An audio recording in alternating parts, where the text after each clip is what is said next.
Kita akan duduk saudara. Shalom. Shalom. Coba saudara lihat kanan kiri saudara. Apakah sudah baru hidupnya? Apakah sudah betul-betul yakin bahwa dalam hidupnya sudah ada kepastian tentang masa depan? Coba lihat wajah kanan kiri saudara. Ya, apakah wajah-wajah yang penuh dengan keputusasaan atau sudah kehilangan harapan, saudara. Tapi kita percaya, saudara, melalui salib Kristus, sesungguhnya ada kepastian tentang masa depan kita.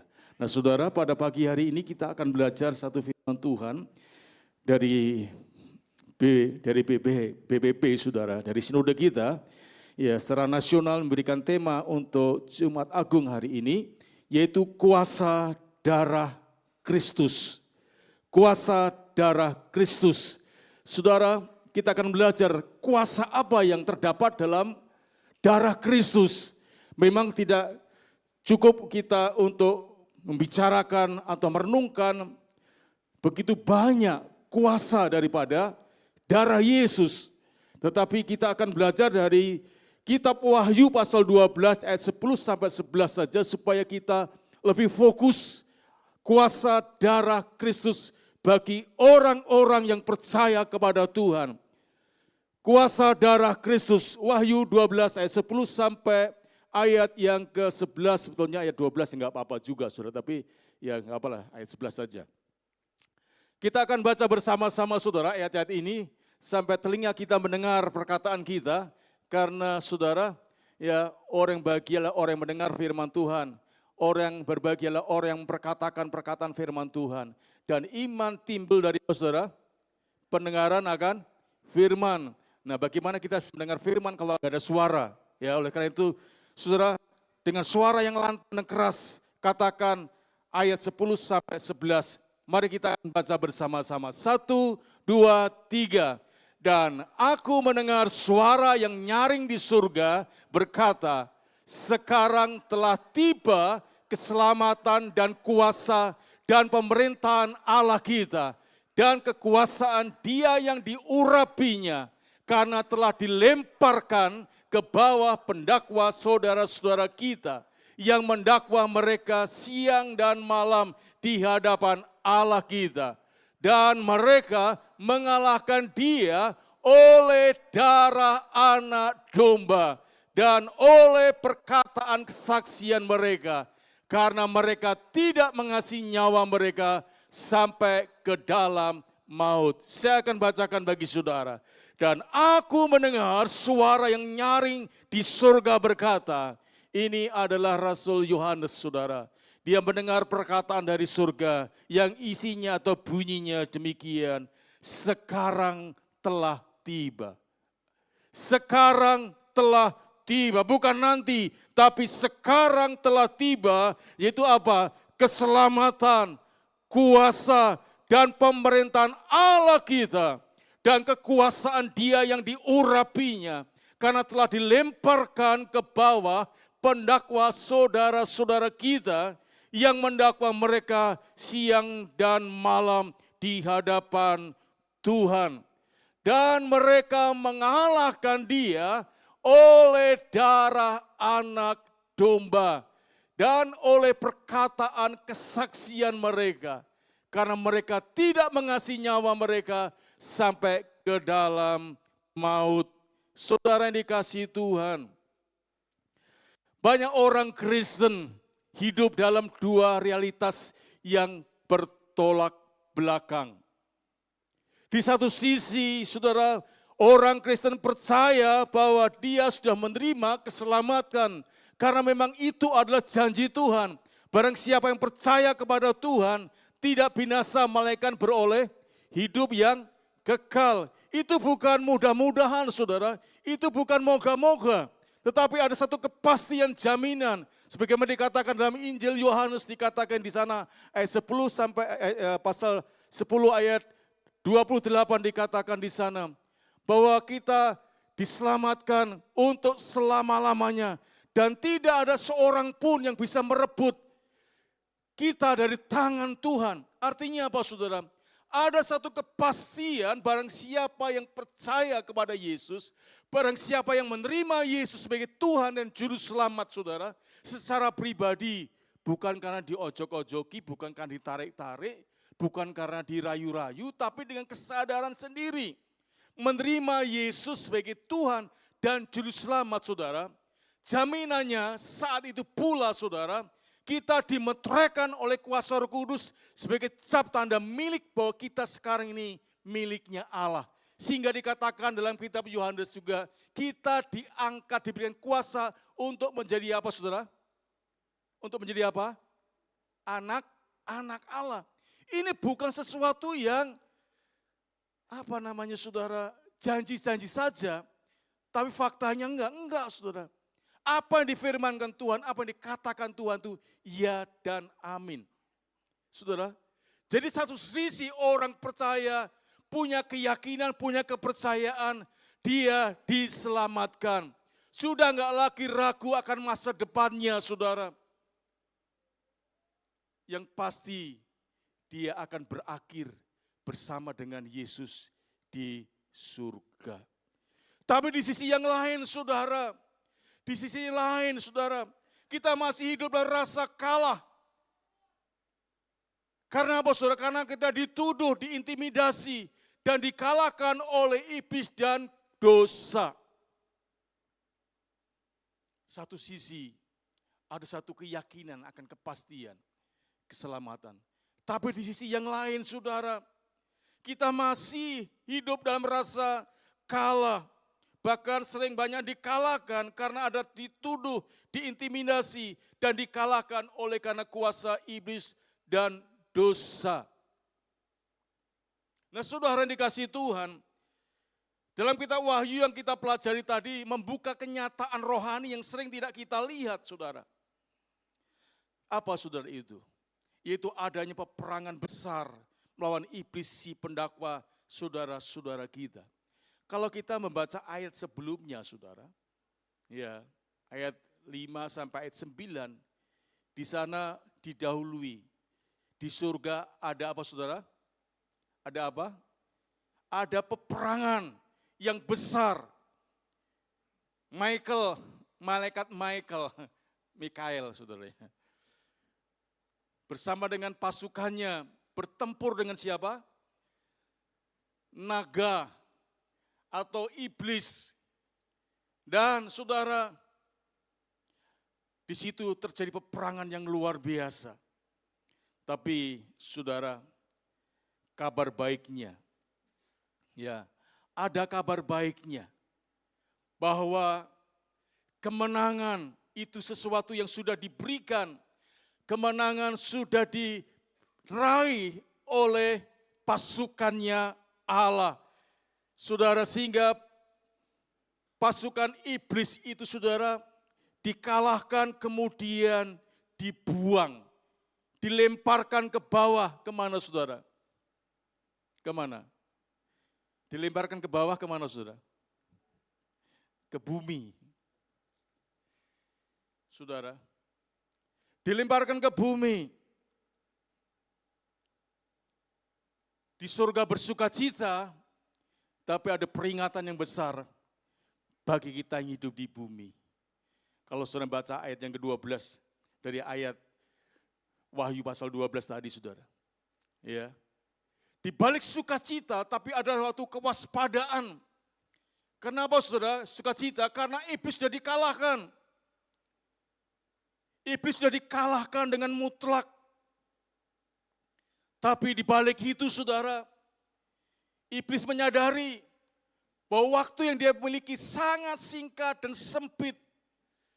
Dan ketika dia dikalahkan di surga saudara, dilempar, dia mengalami kemarahan yang besar. Dan dia tahu waktunya sangat singkat. Oleh karena itu saudara, ayat 12 mengingatkan kepada kita, di balik ada sukacita, karena iblis sudah dikalahkan, tapi iblis tidak terima, dia marah, dan dia mencoba akan menghasut, menuduh, saudara, mendakwa, dan untuk membinasakan kita, saudara. Oleh karena itu pada pagi hari ini kita harus diingatkan, bahwa di dalam Kristus, di dalam darah Kristus ada kuasa di mana iblis sudah dikalahkan. Sekalipun iblis akan bekerja keras untuk merebut kita orang-orang percaya, saudara. Untuk mempengaruhi kita supaya tidak percaya dan meninggalkan Yesus. Tapi sekali lagi saudara enggak perlu takut karena apa saudara? Iblis sudah dikalahkan oleh darah Yesus Kristus. Dan itu ada satu jaminan dasar landasan kita sebagai orang percaya saudara. Untuk juga bisa mengalahkan iblis. Bukan karena kekuatan kita, bukan karena kemampuan kita, tetapi oleh karena kuasa darah Yesus yang sudah diberikan kepada kita. Jadi saudara bukan menjadi orang yang pecundang, tapi saudara adalah orang-orang yang lebih daripada pemenang. Nanti kita akan lihat hal itu saudara. Ya. Jadi saudara dikasihi Tuhan, kemenangan itu sesuatu yang sudah diberikan melalui darah Kristus Yesus. Coba kita akan lihat ayat firman Tuhan ini. Dikatakan tadi, kemenangan atas iblis. Dan aku mendengar suara yang nyaring di surga berkata, sekarang telah tiba keselamatan dan kuasa dan pemerintahan Allah kita. Dan kekuasaan dia yang diurapinya. Karena apa saudara? Telah sudah dilemparkan ke bawah pendakwa saudara-saudara kita yang mendakwa mereka siang dan malam di hadapan Allah. Ayat 11 dikatakan, dan mereka mengalahkan dia oleh apa saudara? Darah anak domba. Jadi dasar saudara kita bisa mengalahkan iblis bukan karena kekuatan kita, bukan oleh karena kepandaian kita, bukan karena jabatan kita, tetapi dasar di mana kita mendapatkan kepastian kemenangan dari kuasa iblis adalah darah anak domba Allah. Saudara, iblis sudah dikalahkan oleh darah anak domba Allah. Iblis sebagai pendakwa, disebut sebagai pendakwa, saudara. Karena apa? Pekerjaannya, hobinya, kesenangannya, yaitu menuduh atau mendakwa.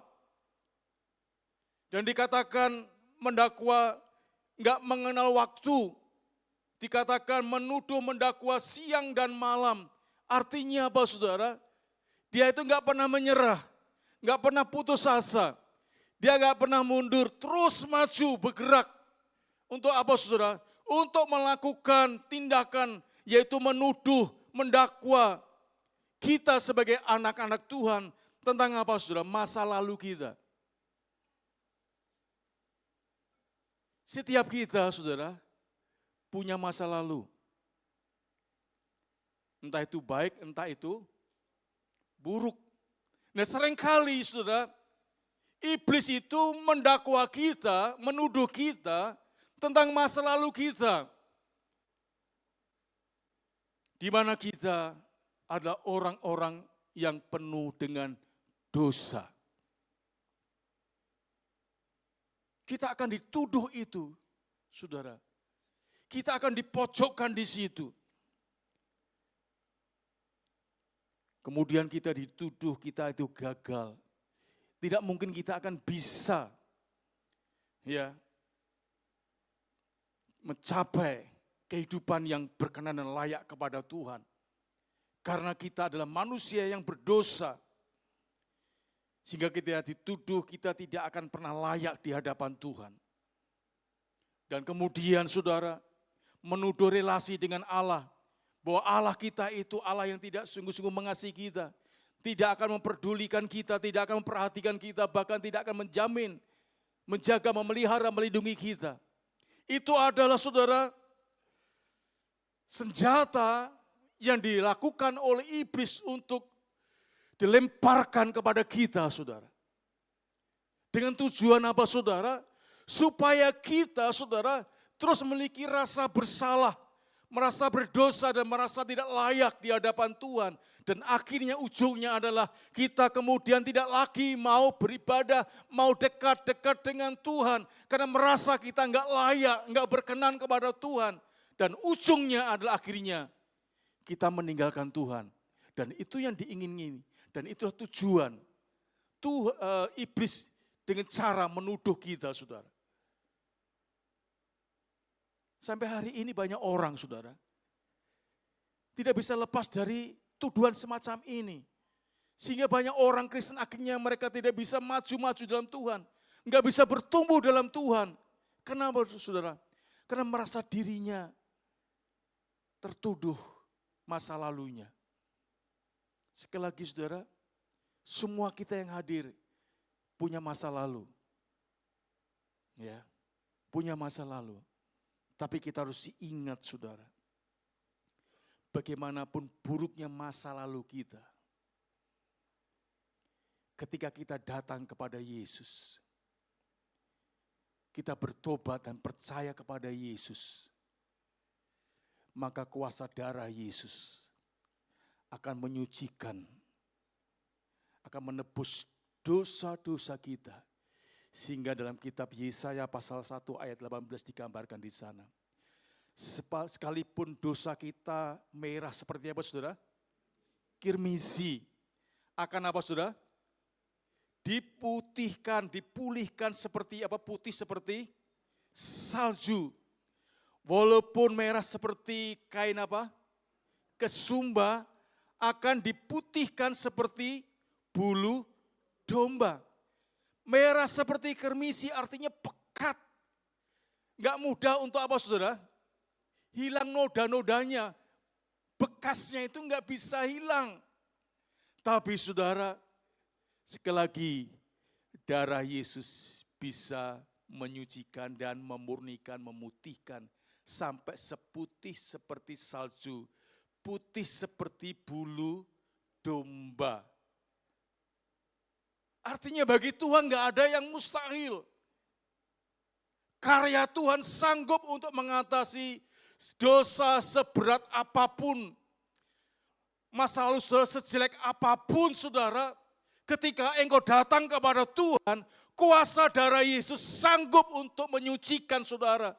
Ketika engkau diampuni, saudara, kata diampuni di sana artinya Tuhan sudah melupakan. Tuhan enggak ingat. Sehingga kata diampuni di sana artinya itu seolah-olah tidak pernah terjadi. Sehingga Tuhan lupa, enggak ingat.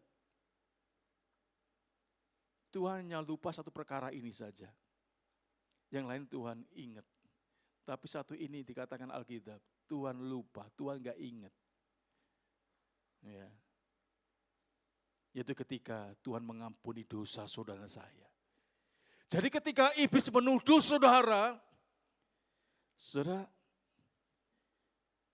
ingat akan apa? Kasih Tuhan tadi. Ya. Sebagaimana tadi lagu terakhir itu tadi. Saudara, oleh karena kuasa darah Yesus menyucikan, menghidupkan, menyelamatkan, dan seterusnya. Jadi kuasa darah Yesus memberikan kepada kita kemenangan atas tuduhan dakwaan dari iblis, saudara.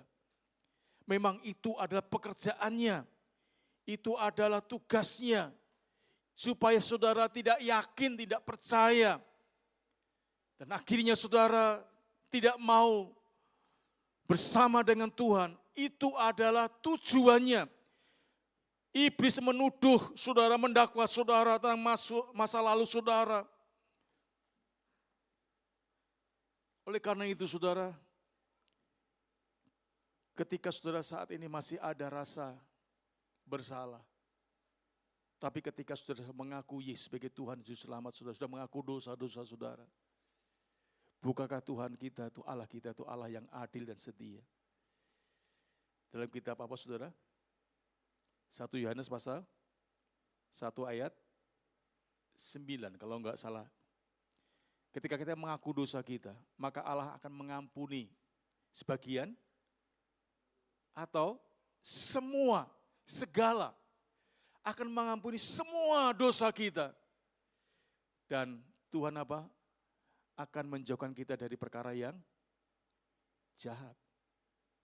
Jadi ketika kita mengaku dosa, Tuhan kita itu bukan Tuhan yang keras kepala, bukan keras kepala, bukan pendendam, tapi Dia akan mengampuni dan melupakan.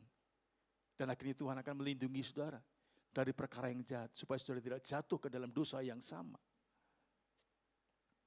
Jadi saudara, iblis sebagai pendakwa, dia akan menuduh saudara. Tapi ingat saudara, bahwa saudara sudah diberikan kemenangan dari Tuhan. Tuhan sudah mengampuni dosa saudara. Saudara sudah dijadikan ciptaan yang baru.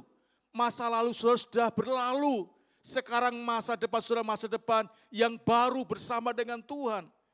Sehingga kalau iblis bicara apapun, saudara katakan, aku sudah menjadi ciptaan yang baru. Katakan dalam diri saudara, dengan sebut nama saudara, Purwanto, kamu sudah menjadi ciptaan yang baru.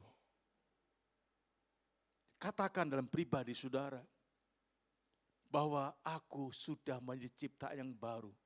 Bukan karena karya perbuatan baikku, tapi karena kuasa darah Yesus yang membasuh, yang menyucikan, memurnikan aku.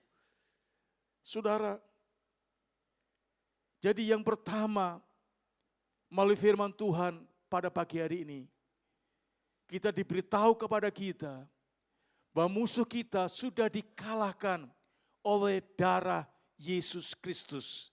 Dan kita yang tinggal di dalam Dia, saudara, kita juga memiliki kuasa kemenangan dari Yesus Kristus itu, saudara. Kemudian yang kedua, saudara. Yang kedua, dasar kemenangan itu adalah darah anak domba. Darah Kristus adalah bukti bahwa hukuman sudah dibayar dengan lunas.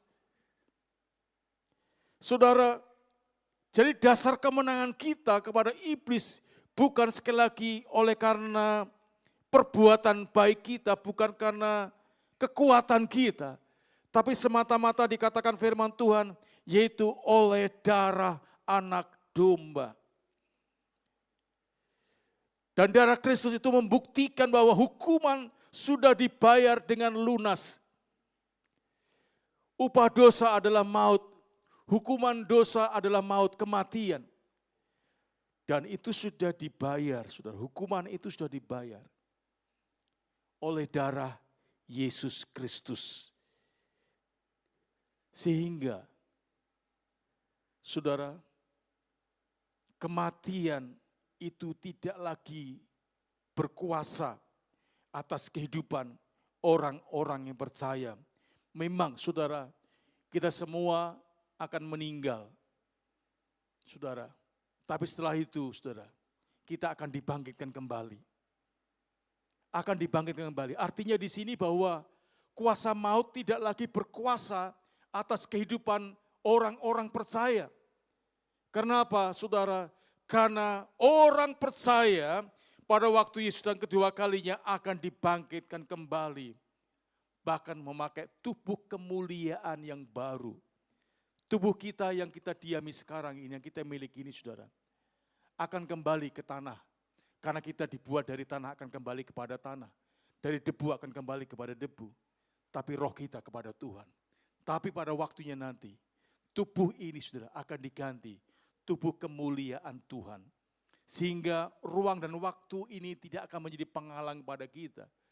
Jarak sejauh apapun, itu tidak akan menjadi masalah bagi kita. Sebagaimana Yesus ketika tubuhnya sudah kembali kepada tubuh kemuliaan.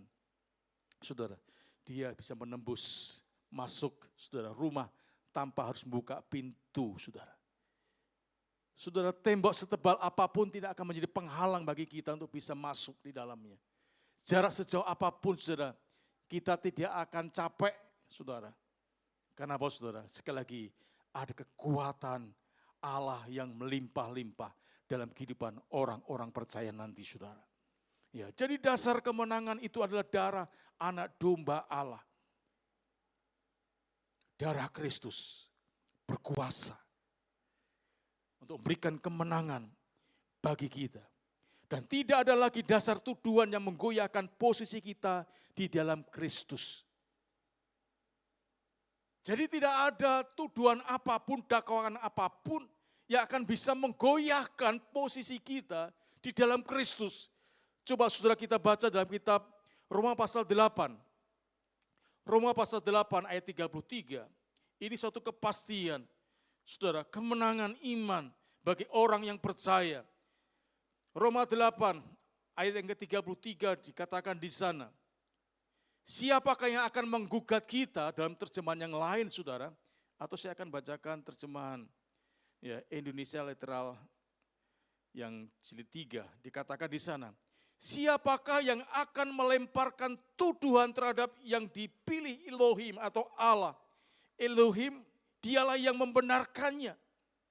Jadi saudara, tidak ada saudara yang bisa mengubah posisi kita. Tuduhan apapun dilemparkan kepada kita tidak akan mengubah posisi kita di hadapan Allah. Kenapa, saudara? Saudara dan saya sudah dibenarkan, sudah diampuni, ditebus oleh darah Yesus Kristus. Sehingga dalam Injil Yohanes dikatakan tadi, tidak ada seorang pun yang bisa merebut orang-orang pilihannya dari tangannya. Saudara, inilah nanti kita akan melihat dia sampai berani membayar berapapun harganya. Karena dia tahu pasti ujung yaitu kemenangan yang Tuhan berikan kepada orang-orang percaya.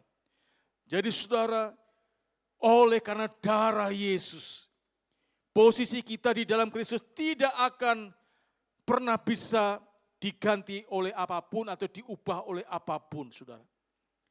Kemenangan itu sudah pasti, kemenangan ini sudah terjadi. Iblis telah dilemparkan ke bawah. Kemenangan bersifat mutlak dan final. Enggak bisa diubah-ubah lagi, saudara. Ya. Kalau dalam lomba di dunia ini kan, saudara, kita dulu mengenal petinju yang sangat luar biasa. Namanya siapa, saudara? Mike Tyson. Dipikir ini pasti, wah, nggak akan pernah kalah, saudara ya. Karena musuhnya itu paling lama berapa, saudara? Kebanyakan itu berapa ronde? Satu ronde aja kadang-kadang apa, saudara? Nggak selesai, saudara ya. Sudah KO, sudah habis, saudara. Ya, luar biasa. Kekuatannya, pukulannya, mematikan. Tapi saudara, ketika melawan Holyfield, dia capek, dia kesel, saudara. Sampai akhirnya apa, saudara? Bukan makan steak, tapi gigit apa? Kupingnya, saudara. Karena kesel, dan akhirnya dia kalah, saudara. Ya. Wah, banyak orang ketakutan melawan Mike Tyson. Karena saudara, begitu kerasnya pukulannya. Tapi toh akhirnya juga Mike Tyson bisa tumbang juga. Kemenangannya enggak mutlak, saudara. Enggak final. Enggak terus-menerus. Ada waktunya dia kalah. Tapi orang-orang percaya, saudara. Kemenangan yang dari Tuhan itu adalah final, mutlak, enggak bisa berubah. Kemenangan itu bukan sesuatu yang ditunggu-tunggu lagi, tapi sudah tiba dan terjadi melalui darah Yesus Kristus. Jadi saudara perlu tahu bahwa kemenangan itu sudah tiba. Sebagaimana dikatakan tadi, saudara, dalam firman Tuhan dalam ayat yang ke-10, sekarang telah tiba. Bukan nanti, bukan ditunggu-tunggu lagi, tapi sudah tiba. Saudara, ini saudara perlu tahu hal itu. Bahwa saudara sudah memiliki kuasa itu. Enggak perlu tunggu-tunggu lagi, enggak perlu menanti-nantikan lagi. Tapi sudah memiliki, sudah saudara punyai itu. Jadi ketika saudara ada iblis yang mencoba untuk mengganggu saudara, ingatkan kepada iblis, hai iblis, kamu sudah dikalahkan oleh darah Yesus. Sehingga iblis tidak akan bisa, saudara. Nanti kita akan belajar bagaimana kita mengalahkan iblis minggu kedua. Cara mengalahkan iblis, saudara. Saudara, jadi kemenangan itu sudah tiba, sudah terjadi. Kita tidak berperang untuk menang, tetapi berperang dari kemenangan. Jadi saudara sekali lagi bukan pecundang, saudara itu adalah orang-orang lebih dari pemenang. Jadi kalau iblis dikatakan kepada saudara, saudara jangan berdiam diri. Saudara katakan kepada iblis, engkau sudah dikalahkan dan aku adalah lebih daripada pemenang. Sehingga tidak ada sedikit pun celah kita berikan kepada iblis, saudara. Karena apa, saudara? Sekecil apapun celah yang kita tawarkan dan berikan kepada iblis, itu akan dimaksimalkan oleh iblis untuk bisa menghancurkan kehidupan saudara. Seringkali kita tersandung bukan dari batu yang besar, bukan?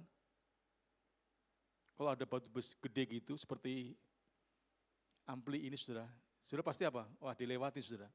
Tapi kadang-kadang kita kesandung dengan batu yang kecil, yang kita enggak anggap begitu. Tahu jeduk gitu, saudara. Aduh, ternyata luka berdarah. Kemudian kita ke dokter, saudara. Tapi kalau ada batu besar, kita bisa menghindar. Mau ke kiri, kanan, atau melompat. Saudara. Tapi seringkali kita enggak sadar. Tahu-tahu kaki kita sudah berdarah. Kesandung, saudara. Nah, iblis seringkali menggunakan celah sekecil apapun yang kita berikan, saudara. Atau kita enggak sadar kita memberi celah kepada iblis. Makanya saudara, ya jangan sampai kita terlena dengan tipu daya iblis itu, saudara. Jadi yang pertama, iblis sudah dikalahkan dan kita memiliki kuasa, ya kemenangan itu karena darah Kristus Yesus sudah membasuh kita, sudah menyucikan kita, sudah menguduskan kita, mengampuni kita. Saudara, yang kedua, bagaimana caranya kita, saudara, mengalahkan iblis tadi? Di samping oleh darah Kristus, yang kedua kesaksian orang-orang percaya. Saudara perhatikan ayat-ayat ini. Dan aku mendengar suara yang nyaring di surga berkata, sekarang telah tiba keselamatan dan kuasa dan pemerintahan Allah kita, dan kekuasaan Dia yang diurapinya, karena telah dilemparkan ke bawah pendakwa saudara kita, yang mendakwa mereka siang dan malam di hadapan Allah kita. Dan mereka mengalahkan Dia oleh darah anak domba dan oleh, apa saudara? Perkataan kesaksian mereka. Saudara, apa yang dimaksud perkataan kesaksian mereka? Saudara, di sini bukan sekedar cerita hidup, pengalaman hidup di dalam Tuhan. Tapi maksud daripada perkataan kesaksian mereka itu adalah pengakuan iman akan kuasa Injil. Artinya di sini, saudara, perkataan atau kesaksian kita itu menceritakan isinya itu adalah Injil. Pengalaman Injil dalam kehidupan kita. Apa isi Injil itu, saudara? Kalau kita membaca dalam 1 Korintus 15 ayat 1-4 di sana isinya itu tentang karya pengorbanan Kristus. Tentang kematian, kebangkitan dan kenaikan Yesus. Itu Injil. Dan itulah saudara isi kesaksian kita. Pengalaman hidup kita. Di mana oleh berita Injil itu, oleh kematian, oleh kebangkitan, dan oleh kenaikan Yesus Kristus telah memberikan jaminan yang pasti kepada kita untuk hidup dalam kemenangannya. Yaitu kemenangan dari Kristus, saudara. Ya. Jadi perkataan kesaksian mereka itu adalah Injil. Beritanya isinya apa, saudara? Injil Yesus Kristus. Bukan Indomie, Supermie, bukan beras. Seringkali kan kalau di masjid-masjid itu, saudara, kalau ada orang Kristen datang ke saudara bawa Indomie, bawa beras, jangan diterima ya. Karena itu adalah tujuannya supaya saudara menjadi orang Kristen percaya sama Tuhan. Saudara, bukan itu, saudara. Atau isinya bukan begini, saudara. Kalau ikut Yesus, diberkati Tuhan luar biasa loh. Daganganmu akan laris loh. Engkau gak akan pernah sakit loh. Engkau gak akan pernah susah, gembira terus. Isi Injil bukan itu, saudara. Kalau isinya itu, saudara, orang ini pasti suatu saat akan apa, saudara? Akan protes kepada saudara. Akan marah kepada kita. Kamu pembohong ya, saudara. Ini pengalaman saya, saudara. Pengalaman saya. Ketika saya baru semangat-semangatnya menginjil karena waktu kuliah itu dituntut untuk memenangkan jiwa. Minimal 15 orang dibaptis, saudara. Sehingga setiap ketemu orang diceritain macam-macam. Salah satunya tadi, ikut Tuhan itu untung loh. Nah, seringkali orang pikir untung itu berarti apa, saudara? Hah? Semuanya sifatnya materi, jasmani, saudara. Padahal yang maksud untung itu kita itu enggak masuk neraka, tapi masuk surga. Ada kepastian masa depan kita. Tapi seringkali ditafsirkan untung, diberkati itu adalah enggak sakit. Sakitnya hanya sakit yang biasa-biasa saja, enggak perlu obat. Saudara ya.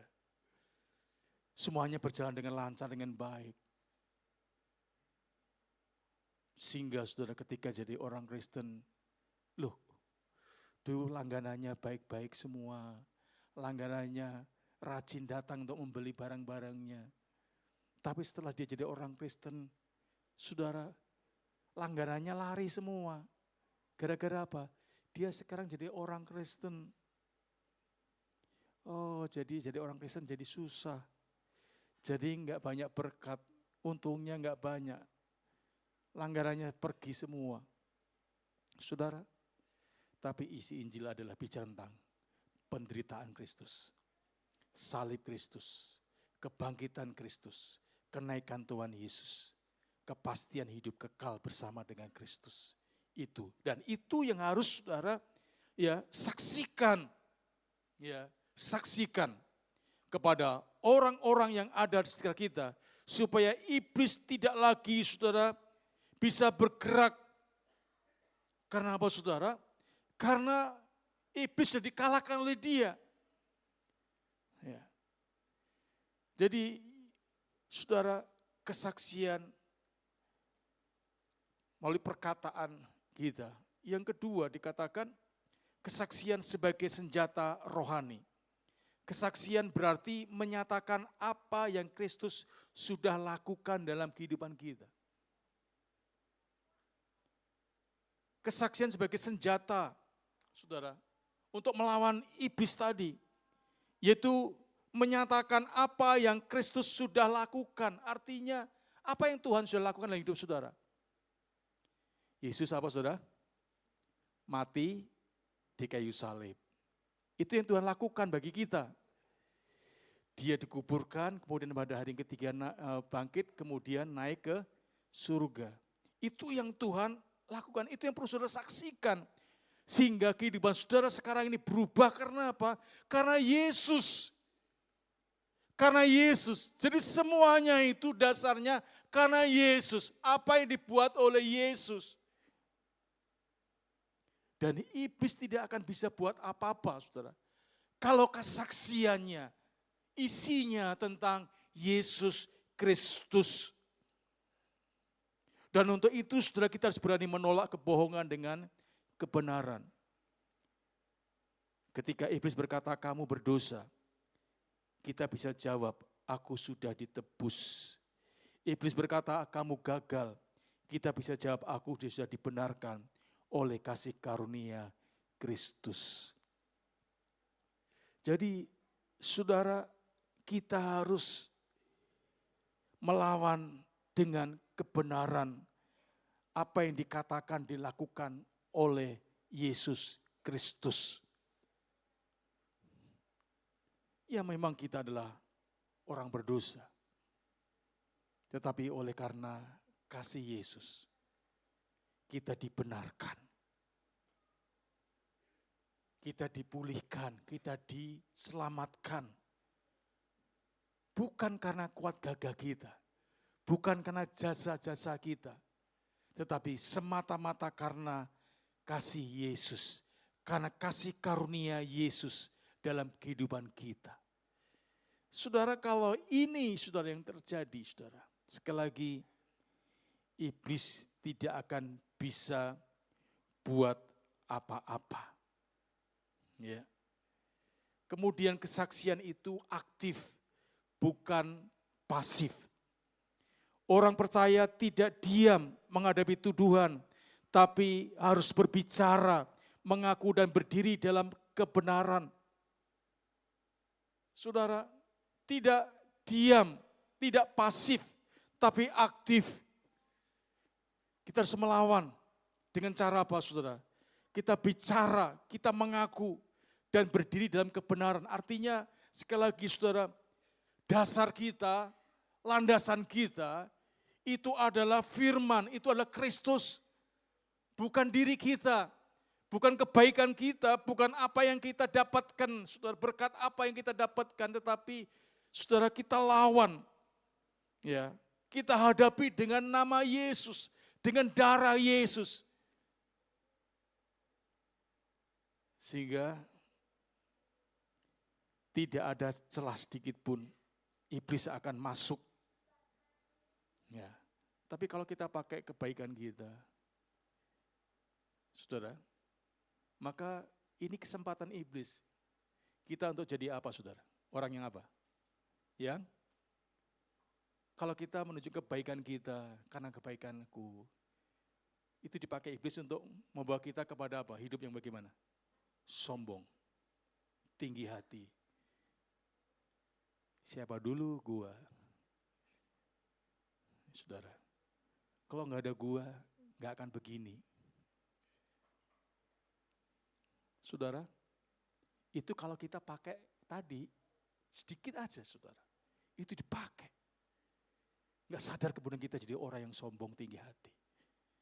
Tapi kalau semuanya di dalam kebenaran, dalam Kristus, dalam pengorbanan Kristus, maka kita tetap akan bisa menjaga hati kita. Siapa gua ini? Sehingga Tuhan mau sampai mati di kayu salib. Apa yang baik dalam diri gua? Nggak ada sedikit pun dasar untuk aku bisa menerima semua kebaikan Tuhan itu. Kalau itu terjadi, saudara, berkat sebesar apapun, sehebat apapun kita akan menjadi orang yang tetap rendah hati, saudara. Enggak sombong. Kenapa? Semuanya itu gara-gara siapa? Dia, Yesus Kristus.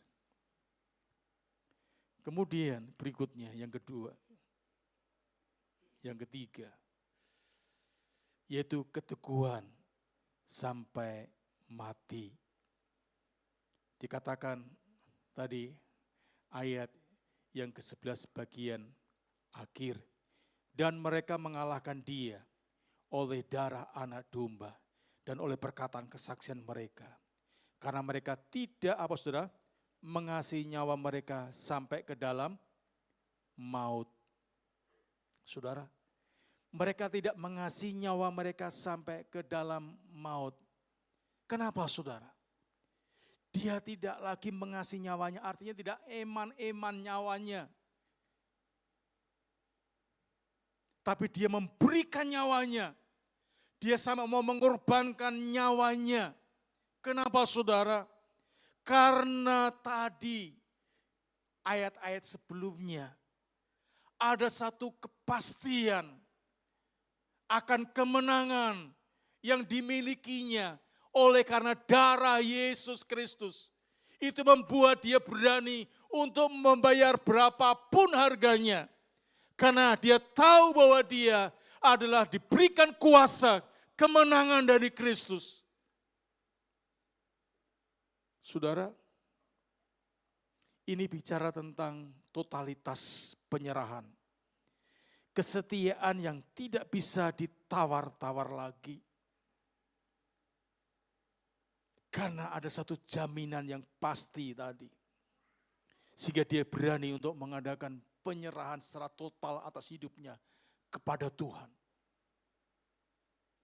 Bahkan kalau perlu nyawanya pun akan dia berikan selama itu bagi Tuhan. Saudara, mereka tidak lagi mengasihi nyawa mereka sampai ke dalam maut. Saudara, disinilah saudara kita bisa melihat kemenangan iman itu luar biasa. Tidak ada satupun yang bisa menghalanginya untuk mereka berbalik arah meninggalkan Tuhan. Tapi dia tetap setia kepada Tuhan. Dan iman yang menang adalah iman yang bertahan. Artinya bukan iman sesaat, tetapi iman yang tetap berdiri dalam penderitaan. Tetap percaya saat doa tidak dijawab dan saat tekanan datang. Tetap mengikut Kristus walaupun harus kehilangan banyak hal. Bahkan kehilangan nyawanya pun. Saudara, dia tetap percaya kepada Tuhan. Imannya bukan iman sesaat. Seperti banyak orang Kristen zaman sekarang ini, saudara. Imannya iman sesaat. Kalau diberkati, wah, berkata apa? Tuhan itu baik. Tuhan itu luar biasa. Tapi ketika berkatnya turun, atau enggak ada berkat, apakah masih bisa berkata, Tuhan itu baik? Atau Tuhan itu jahat? Katanya mengasihi, katanya memelihara, katanya melindungi, katanya memberkati. Tapi kenapa Tuhan izinkan ini sesuatu terjadi? Saudara, itu namanya iman sesaat. Tapi yang dimaksud di sini saudara, imannya iman yang bertahan. Sampai mati pun, dia akan tak percaya sama Tuhan. Pada waktu doanya tidak dijawab, tetap berkata Tuhan itu baik. Sesuatu terjadi yang enggak pernah kita pikirkan, bayangkan dan harapkan terjadi. Kita akan tak berkata Tuhan engkau tak baik. Gimana enggak baik saudara? Tuhan mengasihi kita ketika kita masih apa saudara? Berdosa. Kita masih bejat, masih amburadul. Tuhan sudah mengasihi kita loh saudara. Oleh karena itu saudara, mari kita sadari akan hal ini saudara. Supaya apa saudara? Apapun terjadi di kehidupan kita terus tetap melekat sama Tuhan. Kita tetap dekat sama Tuhan. Tidak ada satu perkara pun yang bisa memisahkan kita dari kasih Tuhan. Seperti Rasul Paulus katakan dalam kitab Roma pasal 8. itulah kemenangan iman, saudara. Roma 8 ayat 31 sampai ayat yang, atau gini aja, ayat yang ke-35. Siapakah yang akan memisahkan kita dari kasih Kristus? Penindasan atau kesesakan atau penganiayaan atau kelaparan? Di sini ada yang kelaparan? Enggak ada ya.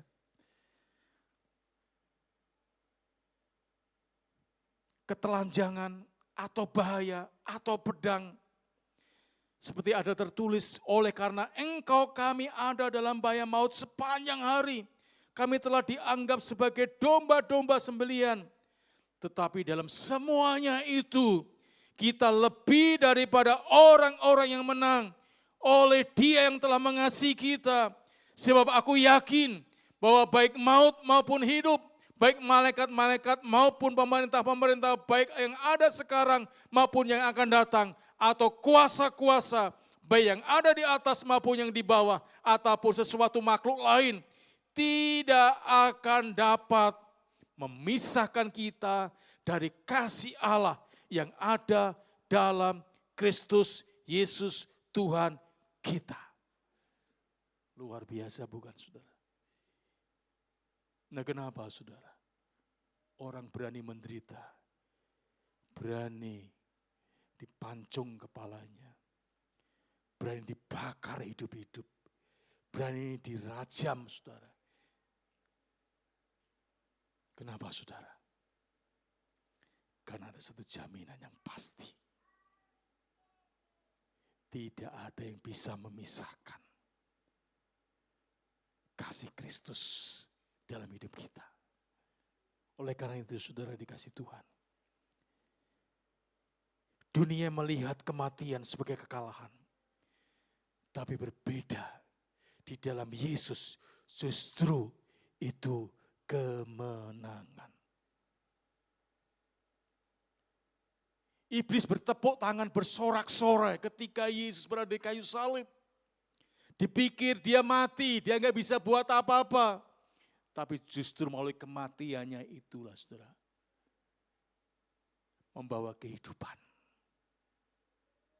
bawa kemenangan yang mutlak, yang nggak bisa ditawar-tawar lagi. Dan mulai saat itu sudah jaminan yang pasti. Oleh karena itu, saudara dikasih Tuhan, apa yang harus kita lakukan, saudara, sebagai aplikasi? Lawan tuduhan dengan kuasa firman. Jangan berdialog dengan perasaan, namun jawab dengan kebenaran firman Allah. Saudara, jadi lawan tuduhan dengan kuasa firman. Nah, bagaimana saudara punya kuasa firman kalau saudara, sekali lagi saya enggak jemu-jemunya kepada saudara, mengingatkan kepada saudara, sebagai orang percaya saudara harus baca firman Allah, merenungkan firman Allah, karena itulah senjata saudara. Kalau ingin melawan iblis, mengalahkan iblis, pakai firman Allah. Tuhan Yesus sendiri sudah melawan iblis, mengalahkan iblis dengan apa, saudara? Berkata apa, saudara? Ada tertulis. Ada tertulis. Ada tertulis, artinya apa, saudara? Yesus membaca firman Allah sehingga dia berkata ada tertulis. Berarti Yesus membaca itu Taurat firman Allah untuk mengalahkan iblis. Saudara juga harus membaca firman Allah, merenungkan firman Allah. Iblis hanya bisa dikalahkan dengan firman Allah. Saudara, iblis hanya bisa dikalahkan dengan firman Allah. Oleh karena itu, saudara, jangan kayak perasaan saudara. Perasaan saudara itu berubah-ubah, saudara. Tergantung situasi dan kondisi yang ada. Kalau kondisinya baik, perasaan saudara bisa baik. Tapi kalau kondisinya buruk, bisa juga ikut buruk, saudara. Buktinya marah-marah, emosi. Saudara, karena gak sesuai dengan apa yang saudara harapkan, yang inginkan. Itu terjadi, saudara marah. Pengennya kerja A, yang dikerjakan B. Saudara marah. Ya. Tapi ketika saudara punya firman, saudara akan diberikan kemampuan untuk bisa menguasai diri. Kemudian bangun kehidupan kesaksian. Ceritakan karya Tuhan. perbuatan-perbuatan Tuhan, khususnya tadi apa yang dilakukan Tuhan bagi kita, dia rela mati di kayu salib, dia bangkit dan naik ke surga dan sebagainya. Ceritakan itu dalam hidup saudara, ingatkan dalam hidup saudara. Supaya saudara ketika ingat itu, saudara, iman saudara kuat dan bangkit. Bersaksi kepada orang lain juga. Saudara, ceritakan itu kepada orang lain yang hari-hari ini semakin hidup, semakin frustasi. Karena situasi dunia yang semakin hari semakin sulit, semakin susah. Di mana-mana terjadi gejolak, saudara. Dan ini belum apa-apa, saudara. Ini belum apa-apa. Ini sebagian kecil saja.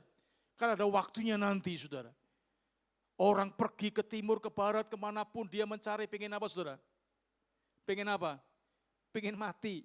Tapi nggak bisa mati, saudara. Ya, saking susahnya, saking menderitanya. Karena itu saudara, ceritakan kepada keluarga saudara, hopeng saudara, keluarga saudara dan lain sebagainya. Kemudian ketiga, hidup dengan keberanian. Artinya jangan kompromi dengan dosa dan jangan takut tekanan dunia. Ingat, hidup kita sudah ditebus dengan harga yang mahal, yaitu oleh darah Yesus Kristus. Hidup kita sudah dijamin dan diselamatkan oleh darah Yesus Kristus. Saudara, oleh karena itu saudara, saya berharap mari kita ambil tindakan yang tepat. Semakin hari semakin setia sama Tuhan.